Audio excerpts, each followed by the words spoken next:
Hey everyone, welcome back to my channel. और आज के इस वीडियो में हम बात करने वाले हैं अपने नेक्स्ट टॉपिक के ऊपर। हम देखेंगे आज अपने कंट्रोल फ्लो स्ट्रक्चर्स में ब्रेक और कंटिन्यू को, और साथ ही साथ हम समझेंगे इसके एग्जांपल्स के साथ कि ब्रेक का यूज हम कब करते हैं और कंटिन्यू का यूज कब करते हैं। तो आगे बढ़ने से पहले अपने टॉपिक में आपको मैं बता दूं कि ये channel programming with PJ Newton School के कोलैबोरेशन के साथ बनाया गया है। तो आप न्यूटन स्कूल को चेकआउट कर सकते हैं, लिंक आपको डिस्क्रिप्शन बॉक्स में मिल जाएगा। न्यूटन स्कूल एक ऐसा प्लेटफॉर्म है जहाँ पे आप अपने ड्रीम जॉब की तैयारी कर सकते हैं बिना कोई फी पे किए हुए। आपको फी तभी पे करना होता है जब आपको गारंटीड 5 LPA से ऊपर की जॉब लग जाए, उससे पहले आपको कोई भी फी पे नहीं करना होता है। और हाल ही में न्यूटन स्कूल एक लॉन्च पैड भी शुरू करने जा रही है, तो उसका लिंक पे भी आप क्लिक करके उसके सारे फीचर्स को चेकआउट कर सकते हैं, और साथ ही साथ सारे फीचर्स को देख के आप डिसाइड कर सकते हैं कि आपको उसे ज्वाइन करना है या नहीं। तो मूव करते हैं अपने टॉपिक पे। आज का हमारा टॉपिक है नेस्टेड लूप्स। तो हमारा नेस्टेड लूप क्या हुआ? जैसे हमने नेस्टेड इफ़ और एल्स समझा था कि एक इफ़ के अंदर दूसरा इफ़ एल्स स्टेटमेंट, तो उसी तरह एक लूप के अंदर दूसरा लूप हुआ, उसे हम नेस्टेड लूप बोलते हैं। तो सबसे हम कभी कभी हमें अपने एक लूप में एक और लूप को चलाना पड़ता है, तब हम नेस्टेड लूप के कॉन्सेप्ट का यूज़ करते हैं। तो यहाँ पे होता है एक आउटर लूप और एक होता है इनर लूप। तो आउटर लूप हम पहले करें, जैसे कि आपको मैं एग्जांपल दे दूँ कि अगर मुझे एक स्ट्रीट में होम को काउंट करना है, कितने होम हैं और उस होम में कितने फैमिली मेम्बर्स रह रहे हैं। तो सबसे पहले मुझे आउटर लूप के लिए एक होम काउंट करना होगा कि कितने होम है उस स्ट्रीट में, और उस होम के अंदर एक इनर लूप चलाना होगा कि कितने हर एक मेंबर है, कितने ऑक्यूपेंट्स हैं उस रूम में। तो तब हमें इनर लूप और आउटर लूप यानी कि नेस्टेड लूप्स का यूज़ करना जरूरी पड़ जाता है। तो ये यहाँ पर मैंने यहाँ पे लिखा है। तो आगे बढ़ते हैं अपने, हम एग्जाम्पल देखते हैं कि कैसे हम नेस्टेड लूप का यूज़ करते हैं। तो नेस्टेड लूप में आप ये भी जान सकते हैं कि एक फॉर लूप के अंदर दूसरा फॉर लूप भी हो सकता है, एक फॉर लूप के अंदर एक वाइल लूप भी हो सकता है, वाइल के अंदर फॉर भी हो सकता है। तो इस तरह से हम एक लूप के अंदर दूसरा लूप, वो डिपेंड करता है कि कौन सा लूप आप उसे लेना चाह रहे हैं। ऐसा मैंडेटरी नहीं है कि फॉर के अंदर फॉर ही होगा, वाइल के अंदर वाइल ही होगा, तो ऐसा बिल्कुल भी नहीं है। तो यहाँ पे आप देख सकते हैं एक फॉर के अंदर मैंने दूसरा फॉर लूप लिया है। तो यहाँ पे फॉर को पहले मैंने आई के साथ किया इनिशियलाइज 1, और ये आई तब तक कम रहेगा जब अगर काउंट से कम है या उसके बराबर है, तब तक हम लूप में एंटर करेंगे। अगर आई एक्सीड कर जाएगा काउंट के पार्ट को, तो हम लूप को एंड कर देंगे और अंदर नहीं आएंगे। तो यहाँ पे अगर ये आई काउंट से लेस है तो हम सम को 0 इनिशियलाइज करेंगे। उसके बाद हम यहाँ पे एक और लूप चला रहे हैं j = 1 करके, और j जब जब i से इक्वल हो और i से लेस हो, तब तक हम सम करेंगे j में उसको, और फिर j को इंक्रीमेंट करेंगे। तो इस तरह से हमारा लूप चल रहा है, और यहाँ पे हम फिर लास्ट में प्रिंट आउट कर देंगे सम को। तो यहाँ पे आप देख सकते हैं कि एक फॉर लूप के अंदर दूसरा फॉर लूप चल रहा है। यहाँ पे मैंने आई को इनिशियलाइज किया है, यहाँ पे मैंने जे को इनिशियलाइज किया है, और यहाँ पे जे जो है वो आई पे डिपेंड कर रहा है, यहाँ पे यानी कि जे <= आई है। अब देख लेते हैं हम कि एक वाइल लूप आ जाए अगर फॉर लूप के अंदर तो क्या होगा। तो यहाँ पे मैंने एक एग्जांपल लिया है जहाँ पे फॉर लूप जो है उसके अंदर में आने वाइल लूप लिया है। तो फॉर लूप का सेम यहाँ पे सेम वही सिंटैक्स आपने देखा होगा कि यहाँ पे हम इनिशियलाइज कर रहे हैं, यहाँ पे टेस्ट काउंट कर रहे हैं, और यहाँ पे इंक्रीमेंट कर रहे हैं।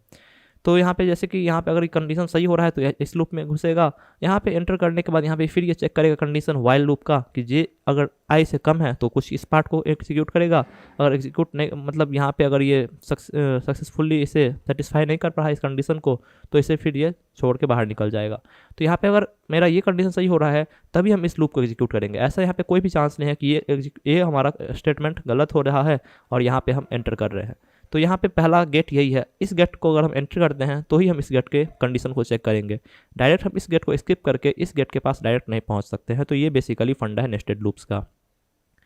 अब देख लेते हैं कंटिन्यू स्टेटमेंट्स के बारे में। तो हमारा कभी कभी लूप जो होता है वो हम लूप को पहले एंड करना चाहते हैं, फिर हम अपने इटरेशन को करंट इटरेशन को स्किप करना चाहते हैं, तब हम कंटिन्यू स्टेटमेंट का यूज़ कर सकते हैं।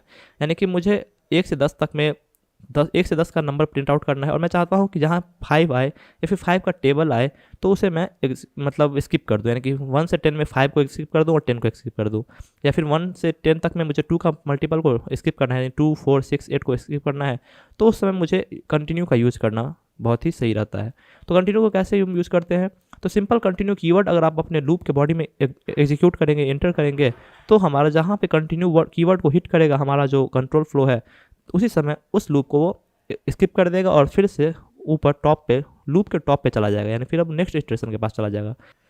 तो जैसे ही मैं i = 5 पे अगर मैं 5 पे कंटिन्यू यूज़ कर रहा हूँ, तो जैसे ही वो 5 को हिट करेगा उसी समय वहाँ पे वो कंटिन्यू करेगा, यानी कंटिन्यू कीवर्ड एक्टिवेट हो जाएगा और उस इटरेशन को एग्जिट कर देगा, यानी स्किप कर देगा, और फिर वो सीधे 6 पे चला जाएगा। फिर 6 को वो प्रिंट आउट कर देगा। तो हमें बेसिकली एक टाइप से जो कीवर्ड कंटिन्यू जहाँ पे हिट करेगा उस लूप को वो उस इटरेशन को वो एग्जीक्यूट नहीं करेगा और फिर सीधे नेक्स्ट इटरेशन पे चला जाएगा। तो advantage of using continue is that it can sometimes eliminate nesting और एडिशनल ब्लॉक ऑफ कोड। तो एडवांटेज इसका यही है कि कभी कभी हम नेस्टिंग अगर हम करना चाहें तो अगर हम कंटिन्यू का यूज करते हैं तो हम नेस्टिंग से बच सकते हैं। It can also enhance the readability when the statements are long और डीपली नेस्टेड। तो हमारा अगर कभी कभी डीपली नेस्टेड यानी कि एक लूप के अंदर एक और लूप चल रहा होता है और तब हम अगर कंटिन्यू का यूज़ करते हैं तो हमारी जो रीडेबिलिटी है ये ज़्यादा स्ट्रांग कर देता है और उससे हम रीडेबिलिटी कोड को हमारा बढ़ जाता है। यानी कि हमें कभी कभी देख के लगता है कोड की कन्फ्यूजन की कौन सा लूप किसके अंदर है कौन सा लूप किसके अंदर नहीं है, तो उस समय हम कंटिन्यू का यूज़ करते हैं तो इससे हम अपने कोड की रीडेबिलिटी को इंक्रीज़ कर लेते हैं।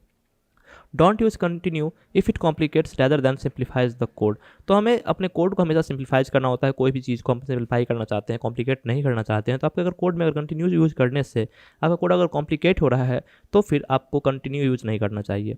कंटिन्यू हम अपने कोड को सिंप्लीफाई करने के लिए बेसिकली यूज करते हैं। कंटिन्यू ही नहीं, कोई भी कीवर्ड, कोई भी हमारा जो फंक्शन है, अपने फीचर है हमारे प्रोग्रामिंग लैंग्वेज में, उसे हम अपने फीचर को, अपने कोड को, अपने प्रॉब्लम को सिंप्लीफाई करने के लिए ही कर रहे हैं। आगे अब देख लेते हैं हमारा कंटिन्यू स्टेटमेंट का एग्जांपल। तो जैसे कि यहाँ पे मैंने इनम लिया था डेटा टाइप डे, तो अगर मंडे से संडे तक है और मैंने डे वेरिएबल लिया मंडे, अगर ये डे संडे से कम है तो ये हम लूप में एंटर करेंगे। तो लूप में एंटर कर गए, ठीक है, मंडे लेस दैन संडे, तो यहाँ मंडे और यहाँ पे संडे है तो लेस दैन है, ठीक है। तो और यहाँ पे डे जब भी वेडनेसडे होगा तो हम कंटिन्यू, यानी कि मंडे प्रिंट करेगा, ट्यूसडे प्रिंट करेगा, लेकिन वेडनेसडे के टाइम पे जब भी ये वेडनेसडे आएगा तो ये प्रिंट आउट नहीं करेगा, यानी कि वेडनेसडे को ये मतलब मुझे एग्जिट कर देगा। तो it's not Wednesday print out हो जाएगा और ये कुछ और काम करना लगेगा अपना नीचे आके सीक्वेंशियल फ्लो के साथ। तो उम्मीद करता आप समझे होंगे कि कैसे क्या हो रहा है। तो यहाँ पे मैं फिर से आपको समझा दूँ। तो यहाँ पे डे मंडे है, लेस दैन संडे है, ओके फाइन। तो नीचे ये एंटर करेगा, एंटर करने के साथ ही यहाँ पे डे चेक करेगा कि Monday is equal to Wednesday, तो रॉन्ग हो जाएगा ये हमारा। तो कंटिन्यू एग्जीक्यूट नहीं करेगा, तो हमारा कंटिन्यू एग्जीक्यूट नहीं करेगा और जो भी है हमारा it is not Wednesday print कर देगा। फिर ये प्लस प्लस डे हो जाएगा, डे प्लस प्लस पे Tuesday equal to one day, Tuesday equal to Wednesday, तो करेगा कंटिन्यू एक्टिवेट नहीं होगा क्योंकि रॉन्ग है ये हमारा एक्सप्रेशन जो है, और फिर it is not Wednesday print कर देगा। लेकिन जब भी यहाँ पे ये वेडनेसडे आएगा और Wednesday is equal to Wednesday, ये ट्रू हो जाएगा हमारा, तो ये कंटिन्यू हो जाएगा। कंटिन्यू हो जाएगा इसका मतलब क्या, इस इटरेशन को ही ये छोड़ देगा। फिर ये प्रिंट जो है इट इज़ नॉट वेडनेसडे, इसको प्रिंट ही नहीं करेगा और फिर ये नेक्स्ट इटरेशन थर्सडे पे चला जाएगा। फिर Thursday equal to Wednesday, no, फिर कंटिन्यू हमारा एक्टिवेट नहीं होगा और फिर it is not Wednesday print कर देगा। तो उम्मीद करता हूँ आप समझ रहे होंगे कि कैसे कंटिन्यू काम कर रहा है। जहाँ जहाँ वेडनेसडे हो गया तो हमारा कंटिन्यू एक्टिवेट हो जाएगा। कंटिन्यू एक्टिवेट हुआ यानी कि उस इटरेशन को वो स्किप कर देगा और नेक्स्ट इटरेशन पे मूव कर जाएगा। अब देख लेते हैं ब्रेक स्टेटमेंट। तो ब्रेक स्टेटमेंट एग्जैक्ट उल्टा है हमारा कंटिन्यू के। तो ब्रेक में हम अपने प्रोग्राम में अपने लूप को ही खत्म कर देते हैं। वहाँ पे हम अपने इटरेशन को खत्म कर रहे थे, यहाँ पे अपने लूप को खत्म कर देते हैं। तो मैंने बताया था स्विच स्टेटमेंट में भी कि मैंने ब्रेक बीच में यूज़ किया था, ब्रेक का, स्विच केस 1 केस 2 करके बीच बीच में मैंने ब्रेक का यूज़ किया था। अगर मैं ब्रेक का यूज़ नहीं कर रहा था तो नीचे मेरा सिक्वेंशियल फ्लो के साथ और सारा कोड भी वहाँ पे एग्जीक्यूट हो रहा था। लेकिन मैं ब्रेक का यूज़ करके आपको दिखाया था, मैंने जहाँ जहाँ मैंने ब्रेक का यूज़ किया तो उसके नीचे का कोई भी कोड एग्जीक्यूट नहीं हुआ था। तो ब्रेक से आप सीधे लूप को ख़त्म कर देते हैं। जैसे आपने कोई लूप लिखा, एग्जीक्यूट करना है प्रोग्राम आपको, उतना प्रोग्राम एग्जीक्यूट कर रहे हैं और जहाँ पे ब्रेक का वो कीवर्ड को हिट करेगा वो लूप को वहीं पे एंड कर देगा और हमारा सीधे लूप से बाहर आ जाएगा। तो the break statement causes the program to immediately exit from the loop, loop से डायरेक्ट एग्जिट कर देगा और उसे एग्जीक्यूट होने से रोक देगा। Statements in the loop are skipped and execution of the loop is terminated. तो हमारा नहीं लूप जो है वो हमारा स्टेटमेंट स्किप कर देगा और एग्जीक्यूशन जो है लूप का टर्मिनेट हो जाएगा। यानी कि उसमें जैसे कि आई इक्वल टू 5 मैंने जहाँ पे भी ब्रेक किया तो आई इक्वल टू 6 पे नहीं जाएगा, सीधे वो लूप को खत्म ही कर देगा। कंटिन्यू में क्या हो रहा था, आई इक्वल टू 5 मैंने कंटिन्यू यूज किया तो 5 को बस स्किप किया और 6 पे मूव कर गया, लेकिन यहाँ पे 6 पे मूव नहीं करेगा, यहाँ पे सीधे लूप को ही खत्म कर देगा वो। If the break statement is inside nested loops, it affects only the innermost loop containing it. तो अगर मैं नेस्टेड लूप का यूज़ कर रहा हूँ, यानी कि आउटर लूप में फॉर है नेक्स्ट और उसके इनर लूप में भी मैं दूसरा फॉर लूप यूज़ कर रहा हूँ, और मैं दूसरे लूप फॉर लूप के यानी कि इनर फॉर लूप में अगर मैं ब्रेक स्टेटमेंट यूज़ कर रहा हूँ तो सिर्फ वो इनर लूप के जो इनर लूप है उसको वो एंड करेगा, ना कि आउटर लूप को एंड करेगा। तो जो जिस लूप में अगर हम ब्रेक का यूज़ कर रहे हैं उसी लूप को वो ख़त्म करेगा basically. Use the keyword break, तो ये हमारा कीवर्ड ब्रेक का यूज़ कर रहा होता है, तो ब्रेक सेमीकोलन देंगे तो हमारा ब्रेक का जो कीवर्ड है वो एक्टिवेट हो जाएगा। जब भी वो सीक्वेंशियल फ्लो के साथ हमारा प्रोग्राम ब्रेक के कीवर्ड को हिट करेगा उसी समय हमारा प्रोग्राम लूप से बाहर निकल जाएगा और लूप को एंड कर देगा। Break is often used to leave a loop when there are 2 separate reasons to leave. Break is also use in switch statement, आपको मैंने बताया था स्विच स्टेटमेंट मैंने यूज़ किया था। ब्रेक हम बेसिकली तब यूज़ करते हैं जब हमें अपने लूप से एंड करना हो, बाहर निकलना हो, तो हम बेसिकली ब्रेक का यूज़ कर रहे होते हैं। अब ब्रेक का एग्जांपल देख लेते हैं। While P is greater than zero, P हमारा जब जब जीरो से ग्रेटर होगा तो हम लूप में एंटर कर दिए। ठीक है, लूप में एंटर कर दिए, प्रिंट एफ कर देगा पी का वैल्यू, और स्कैनफ से हम कोई वैल्यू लेंगे और फिर दूसरा लूप चेक करें। अगर क्यू जो है हमारा, जो मैंने यूज़र ने एंटर स्कैनफ से यहाँ पे मैंने कहा चलो 5 दिया, तो 5 ग्रेटर दैन जीरो, हाँ 5 ग्रेटर दैन जीरो, फिर ये इस लूप में एंटर कर जाएगा। इस लूप में एंटर करते ही ये p इंटू 5 कर देगा, यहाँ पे जो p था वो हो जाएगा वैल्यू, यहाँ पे क्यूब मैंने 5 दिया था तो 5 हो जाएगा, मल्टीप्लाई कर देगा, और जब ये मल्टीप्लाई करने के बाद ये हमें प्रिंट कर देगा। अब यहाँ पे इफ़ मल्टीप्लाई करने के बाद अगर फिर यहाँ पे q अगर हमारा 100 से ज़्यादा है तो ये ब्रेक कर देगा, यानी कि इनर लूप को ही ब्रेक करेगा, यानी कि इस लूप को ब्रेक नहीं करेगा, ये जो आउटर लूप है वाइल इसे ब्रेक नहीं करेगा, ये इस इनर लूप को ब्रेक करेगा, और हमारा फिर ब्रेक करने के बाद ये सब कुछ ख़त्म हो जाएगा, और फिर सीधे ये लूप को ही एंड कर देगा, पूरा इस लूप को। फिर हम फर्स्ट लूप पे चले जाएंगे, यानी कि आउटर लूप पे चले जाएंगे, फिर सेम वही कंडीशन होते हुए रिपीट करेंगे।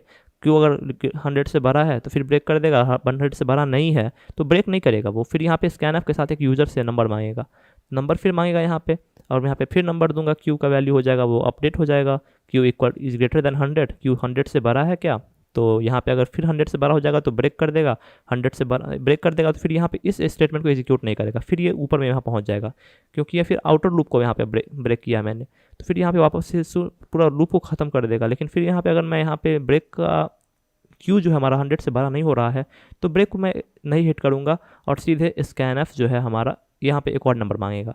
तो इस तरह से हमारा लूप चल रहा होता है। अगर इनर लूप में मैंने ब्रेक का यूज़ किया है तो इनर लूप मतलब ख़त्म होगा, आउटर लूप में मैंने ब्रेक का यूज़ किया है तो आउटर लूप ख़त्म होगा। तो कंडीशन अगर स्टेटमेंट ये ट्रू हो रहा है तो यहाँ पे ब्रेक को एग्जीक्यूट करेगा, अगर कंडीशन स्टेटमेंट हमारा ट्रू नहीं हो रहा है तो ब्रेक को एग्जीक्यूट नहीं करेगा, और फिर स्कैनफ के साथ हमारे साथ ये न्यू नंबर मांग लेगा। तो उम्मीद करता हूँ आपको आज का कॉन्सेप्ट समझ में आया होगा, नेस्टेड लूप समझ गए होंगे आप, कंटिन्यू कैसे कीवर्ड होता है वो समझ गए होंगे, ब्रेक समझ गए होंगे। तो इसी के साथ अब हम नेक्स्ट वीडियो में एक चैलेंज लेके आऊँगा, और वहाँ पे मैं आपको बताऊँगा कि कैसे हम और सभी जो कॉन्सेप्ट हमने आज सीखा है उसे हम यूज़ करके एक प्रोग्राम लिखेंगे। तो मिलते हैं नेक्स्ट वीडियो में, तब तक have a nice day, bye bye. और आप न्यूटन स्कूल को चेकआउट करना बिल्कुल भी ना भूलें, न्यूटन स्कूल का लिंक आपको डिस्क्रिप्शन बॉक्स में मिल जाएगा। थैंक्स, मिलते हैं नेक्स्ट वीडियो में, have a nice day, bye bye.